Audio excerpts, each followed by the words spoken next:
Hello everybody, hope you're doing well. My name is Wim Winters and welcome to this video in which I'm going to share with you some thoughts about my performance of the Beethoven Moonlight Sonata, first movement, the famous Adagio Sostenuto, which I've uploaded yesterday. I hope you like that recording.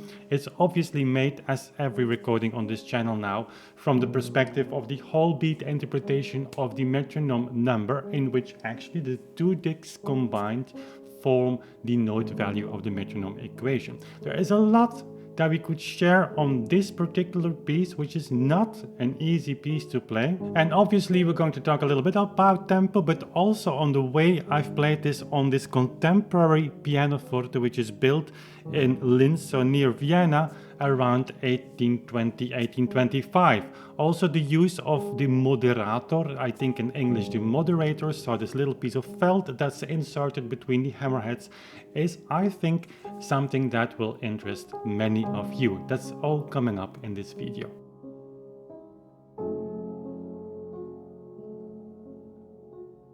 So this sonata number 14 actually in the row of Beethoven sonatas is composed and edited in a group of two combined under the opus number Z27. The first one is that of E in E flat major.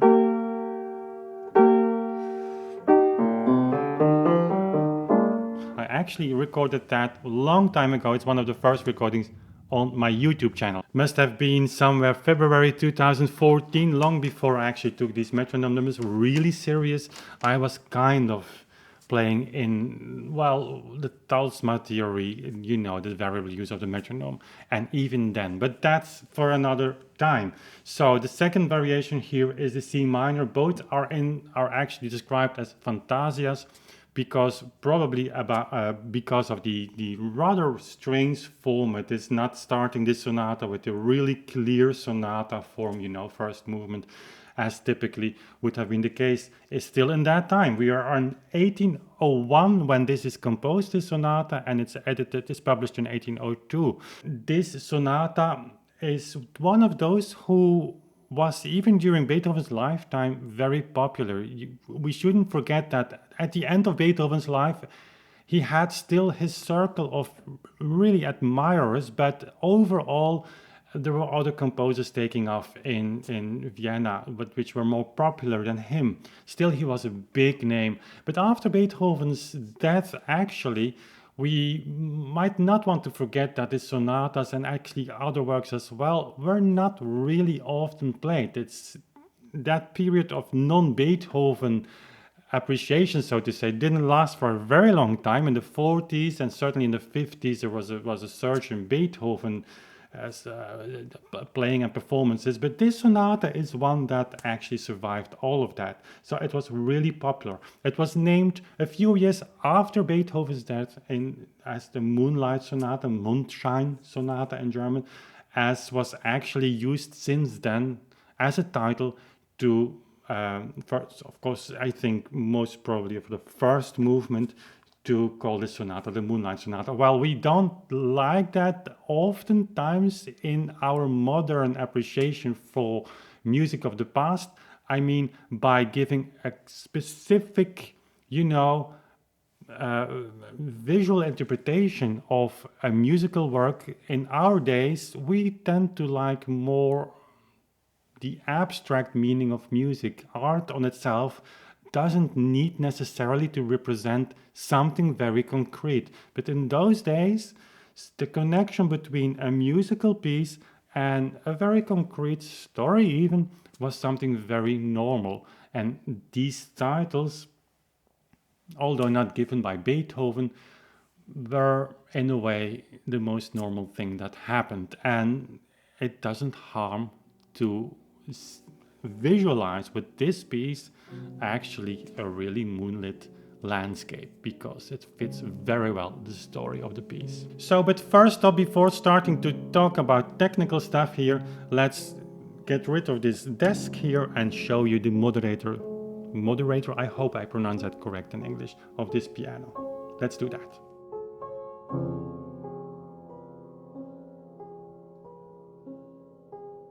So what you're seeing here now is the outside look of the inner parts of the piano, so to say. I'm sitting here very uncomfortable with the tripods between my legs. So yeah, that's not so nice to play the piano, but I will do my best. So what you see here, I'm going to remove that for a better view, is the fagot Zug. So it's imitating a kind of fagot sound, which is happening through a paper that actually you press down. It's the second pedal from the left. And if you press that down, you actually hit the strings at with the paper. It gives this sound.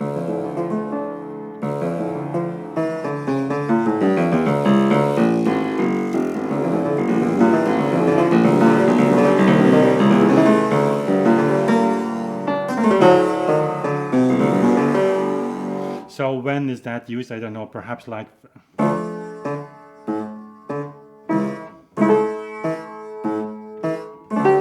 But it needs to be regulated very carefully. I share a secret with you. I have this almost all the time off because you can hear it on the recordings. And the Fritz will not have this, by the way. So there you have the damping system. That's actually the same as we have still on our modern pianos today. The dampers run up to the last note. So the Viennese Pianofortes all have that. They wanted to have this, well, muted until the top. And so a small story that I was thinking about is Kalkbrenner, French pianist, when he came in Vienna, he didn't like that because the French pianos are more open and they don't have these upper treble dampers. So he placed papers all over here, so to block these, so to make the piano a little bit more like a French piano. But anyway, so when Beethoven writes senza sordini, he means without the damping system, so with this up. So that obviously has the same function as today. If you play this piece senza sordini on a modern piano, actually you will want to change pedal with every harmonic change.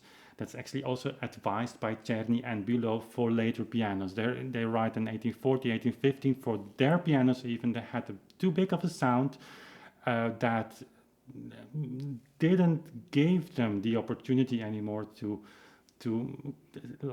melt these harmonies like a sound cloud, which these type of Viennese pianos can do. Now there is a big secret. That's the moderator. That's a piece of felt. It's the second pedal from the right. So it moves forward. So you can see that. I'm moving that now with the pedal. So without, it hits the string like that. And now I'm inserting that piece of felt in between, and it has this muffled sound.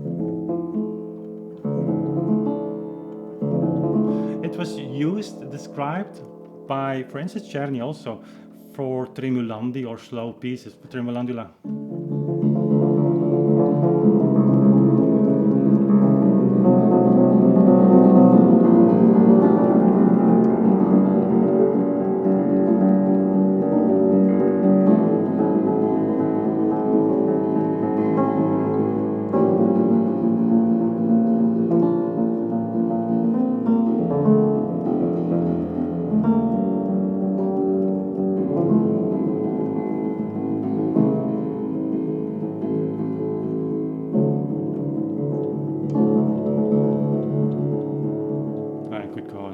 It's nice to actually play on the moderator.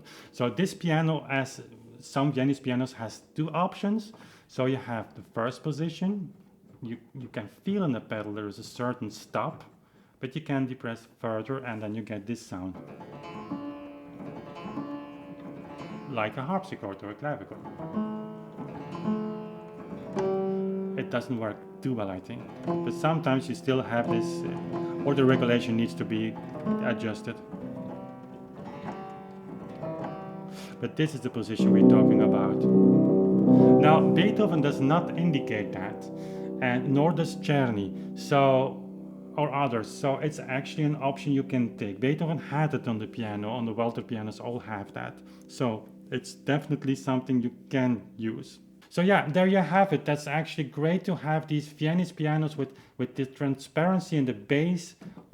With this moderator, they create a unique sound that certainly for the Moonlight Sonata first movement is applicable very well. And it's actually unrepeatable on any other types of pianos. So the Fritz also will have that, it will not have the two options. And I cannot wait to share this recording and redo that again for you, because the Fritz will have a more, in a way, brilliant sound. It's more towards the earlier Walter pianos that we know. So the Sonata 1801 was written in that time. This piano is 1820, 1825, already on the way out of Beethoven's life. But it's great to have because it shows you that evolution.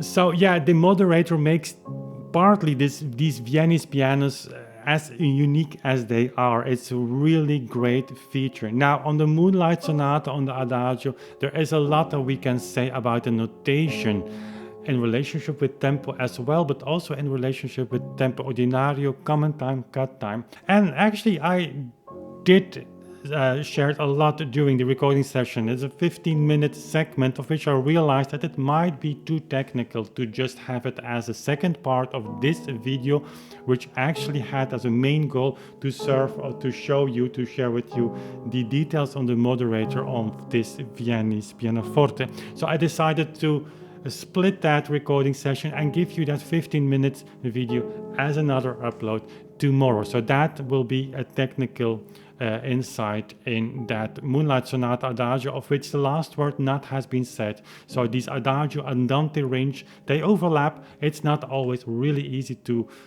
point finger to what direction some pieces are going into. But here we have an interesting showcase also explaining the differences between tempo ordinario and the cut time and common time, as we have done in some other videos, and we'll dive into that a little bit more. But for now, that was it for this video. Hope you liked that. Don't forget to like this video if you haven't given it a thumbs up. I would appreciate that. Also subscribe to the channel, and if you want to have the live stream, want to be with the live stream sessions at Monday 7:30 p.m.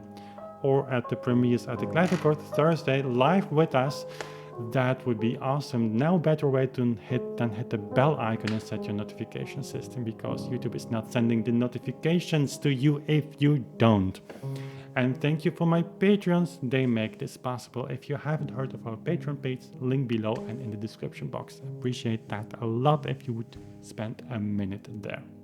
And for now, see you soon again. Bye.